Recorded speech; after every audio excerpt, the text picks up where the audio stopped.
لله رب العالمين والصلاة والسلام على سيد المرسلين وعلى آله وأصحابه أجمعين أما بعد فأعوذ بالله من الشيطان الرجيم بسم الله الرحمن الرحيم ومن يرتد منكم عن دينه فيمت وهو كافر فأولئك حبطت أعمالهم في الدنيا والآخرة وأولئك هم الخاسرون وقال الله تبارك وتعالى وإن تتولوا يستبدل قوما غيركم ثم لا يكونوا أمثالكم وعن أبي هريرة رضي الله تعالى عنه قال رسول الله صلى الله عليه وسلم بادروا بالأعمال فتنا كقطع الليل المظلم يصبح الرجل مؤمنا ويمسي كافرا ويمسي مؤمنا ويصبح كافرا يبيع دينه بعرض من الدنيا او كما قال عليه الصلاة والسلام۔ میرے محترم دوست اور بزرگوں، ہم سب جانتے ہیں کہ اس وقت امت مسلمہ اپنی تاریخ کے ایک تاریخ دور سے گزر رہی ہے کہ جہاں دیکھا جائے امت مسلمہ کو ختم کرنے کی کوششیں کی جا رہی ہیں، اور ان کی یہ کوششیں اگر ہم یہ سمجھتے ہیں کہ یہ امت مسلمہ کے مسلمانوں کے جان و مال کے دشمن بنے بیٹھے ہیں، جان و مال کو ختم کرنے کے لیے کر رہے ہیں، تو یہ ہماری غلط خیالی ہے، ادھوری سوچ ہے۔ بلکہ امت مسلمہ کو جو ختم کرنے کی کوششیں کی جا رہی ہیں، امت مسلمہ کو دبانے کی جو کوششیں کی جا رہی ہیں، وہ ان کے ایمان کی وجہ سے۔ قرآن کریم کے اندر سورہ بروج میں ایک واقعہ بیان کیا گیا، بہت لمبا واقعہ ہے، ایک مختصر سا ٹکڑا آپ کے سامنے پیش کرتا ہوں کہ ایک زمانے کے اندر جو بادشاہ تھا، وہ بادشاہ نے یہ اعلان کروایا کہ ہماری قوم کے اندر جو بھی ایمان رکھنے والا ہو اس کو ایک خندق کھدوائی گئی، اس کے اندر آگ جلائی گئی کہ جو بھی اپنے ایمان سے باز نہیں آئے گا اس کو اس آگ کی خندق کے اندر ڈال دیا جائے۔ چنانچہ بہت سارے لوگوں کو اس آگ کی خندق کے اندر ڈال دیا گیا۔ اسی وقت ایک عورت کو لایا گیا، وہ عورت ایمان والی عورت تھی، اس عورت کے ہاتھ میں ایک چھوٹا سا معصوم بچہ تھا۔ وہ عورت اپنے ایمان کے اوپر بڑی مضبوط تھی، بڑی مستحکم تھی، اپنے ایمان کی وجہ سے اس کے دل کے اندر اپنی جان کا ذرا برابر اس کو خیال نہیں آیا، لیکن اس کے ہاتھ میں جو چھوٹا سا معصوم بچہ تھا اس کی طرف دیکھ کر اس کے دل کے اندر ذرا سے خیال ہوا کہ میں کیا کروں۔ اس کے پیروں کے اندر ذرا سی جنبش ہو گئی، اس کے پیر پیچھے ہٹنے لگے، تو اسی وقت اللہ تبارک و تعالیٰ نے اس چھوٹے سے معصوم بچے کو زبان دی، اور وہ چھوٹا سا معصوم بچہ بولنے لگا یا اماں اصبری یا اماں فإنک علی الحق، کہ میری ماں تو صبر کر لے کیونکہ تو حق کے اوپر ہے، تو اپنے ایمان کو نہ چھوڑنا۔ جب اس نے یہ جملہ کہا تو اس ماں کے دل کے اندر اس کا ایمان اور زیادہ مضبوط ہو گیا اور وہ آگ کے اندر کود گئی، لیکن اس نے اپنے ایمان کو نہیں چھوڑا۔ اسی صورت کے نیچے بیان کیا گیا وَمَا نَقَامُوا مِنْهُمْ إِلَّا أَن يُؤْمِنُوا بِاللَّهِ الْعَزِيزِ الْحَمِيدِ، کہ ان لوگوں کی کوئی غلطی نہیں تھی، ان لوگوں کی بھول صرف یہ تھی کہ انہوں نے اللہ تبارک و تعالیٰ کے اوپر ایمان لے آئے، وہ ایمان رکھتے تھے، تو اس ایمان کی وجہ سے وہ جو بادشاہ تھا وہ بادشاہ ان کو ایمان سے ہٹانے کی کوشش کر رہا۔ آج امت مسلمہ کے اندر ہم دیکھیں کہ ارتداد بہت زیادہ پھیل رہا ہے۔ ہم لوگ یہ سوچتے ہیں کہ صرف امت مسلمہ کی بیٹیاں مرتد ہو رہی ہیں اور ایمان چھوڑ کر غیروں کے حوالے ہو رہی ہیں، یہ تو ہے ہی، لیکن اس کے ساتھ ساتھ امت مسلمہ کے نوجوان بھی ارتداد کے حوالے ہو رہی ہیں، اور وہ ارتداد فکری، ارتداد ذہنی اعتبار سے مطمئن نہیں اپنے ایمان کے اوپر، ان کے دل کے اندر شبہات پیدا ہو رہی ہیں ایمان کے بارے میں۔ تو یہ امت مسلمہ کے نوجوان بھی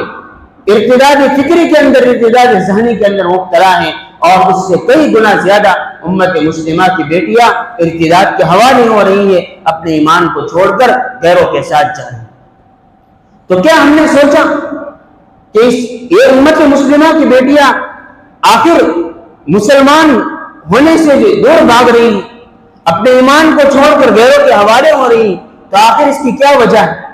اس کی کیا کیا وجوہات ہیں؟ اس کے کیا کیا اسباب ہیں؟ اسی اسباب کے متعلق آج کچھ باتیں کچھ مشاورہ کرنا۔ سب سے پہلا سبب، سب سے بنیادی سبب جو ہے وہ یہ ہے کہ امت مسلمہ کی غربت۔ اللہ کے نبی نے جو کہا تھا کہ قاد الفقر ان یکون کفرا، کہ امت مسلمہ کے اندر جو فقر پایا جاتا ہے، جو غریبی پائی جاتی ہے، یہ سب سے پہلا سبب، سب سے بنیادی سبب یہ کہ امت مسلمہ کے فقروں کو، ان کے محتاجگی کو دور کیا جائے۔ اس لیے دین اسلام نے، چونکہ دین اسلام ایک کامل مذہب تھا، اس نے ایک زکوٰۃ کا ایک ایسا سسٹم بنایا، ایک ایسا نظام بنایا کہ پوری امت مسلمہ کے اندر کوئی شخص غریب نہیں رہنا چاہیے۔ ہماری مسجدوں سے مسئلے حل ہونے چاہیے تھے کہ پوری بستی کے اندر کوئی ایک شخص، ایک مسلمان بھی غریب نہ رہتا، تاکہ یہ آج امت مسلمہ کی بیٹیاں یہ غیروں کے حوالے نہ ہوں۔ اللہ کے نبی صلی اللہ علیہ وسلم کی سیرت کو آپ اٹھا کر دیکھیں۔ اللہ کے نبی صلی اللہ علیہ وسلم ایک طرف تو یہ فرماتے ہیں کہ اذا خرج الامام فلا صلاۃ ولا کلام، کہ جب امام خطبے کے لیے آ جائے تو اس وقت نہ کوئی بات کی جائے گی، نہ کوئی نماز پڑھی جائے گی۔ یہ اللہ کے نبی کا فرمان۔ لیکن ایک مرتبہ اللہ کے نبی صلی اللہ علیہ وسلم کے زمانے کے اندر اللہ کے نبی خطبہ دے رہے ہیں، ایک صحابی مسجد کے اندر داخل ہوئے،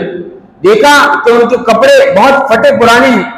اور بہت غریب صحابی ہیں، مسکنت اور غربت ان کے بدن سے جھلک رہی ہے، بہت غریب تھے، اور آ کر چپکے سے بیٹھ گئے۔ اللہ کے نبی خطبہ دے رہے ہیں۔ جب اللہ کے نبی صلی اللہ علیہ وسلم کی نگاہ ان کے اوپر پڑی تو اللہ کے نبی صلی اللہ علیہ وسلم نے خطبے کو روک دیا اور ان کی طرف متوجہ ہوئے اور اس صحابی کو کہا کہ کیا تم نے تحیۃ المسجد پڑھی؟ تم نے سنتیں پڑھی؟ صحابی نے کہا کہ نہیں اللہ کے نبی نہیں پڑھی۔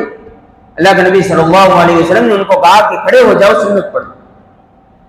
یہاں پر محدثین بحث کرتے ہیں کہ ایک طرف تو اللہ کے نبی منع کرتے ہیں کہ جب نماز کے لیے امام آ جائے خطبے کے لیے تو نماز نہیں پڑھی جائے گی، اور ایک طرف اللہ کے نبی صلی اللہ علیہ وسلم خود صحابی کو کھڑا کر کے کہہ رہے کہ نماز پڑھو۔ تو آخر اس کی کیا وجہ؟ تو محدثین نے اس کے بہت سارے جوابات دیے ہیں۔ اس میں سب سے بہترین جواب یہ دیا ہے کہ اللہ کے نبی صلی اللہ علیہ وسلم نے اس صحابی کو اس لیے کھڑا کیا تھا کہ اللہ کے نبی اگر اعلان کرتے مسجد کے اندر کہ اس صحابی کی مدد کرو تو شاید ہو سکتا تھا کہ اس صحابی کے دل کے اندر غیرت کی وجہ سے یہ شبہ پیدا ہوتا کہ کاش میری مسکنت اور میرا فقر جو ہے لوگوں کے سامنے ظاہر نہ ہو۔ تو اللہ کے نبی نے ان کو کھڑا کیا تاکہ لوگ جو ہے ان کو دیکھ لیں، ان کی مسکنت کو، اور نماز کے بعد جو ہے جو مدد کرنا چاہیں ان کی مدد کریں۔ تو اللہ کے نبی کے زمانے کے اندر مسجدوں سے پوری کی پوری بستی کے لیے ان کے مال جو ہے پہنچتا تھا۔ جو مسکین ہوتے تھے، جو غریب ہوتے تھے،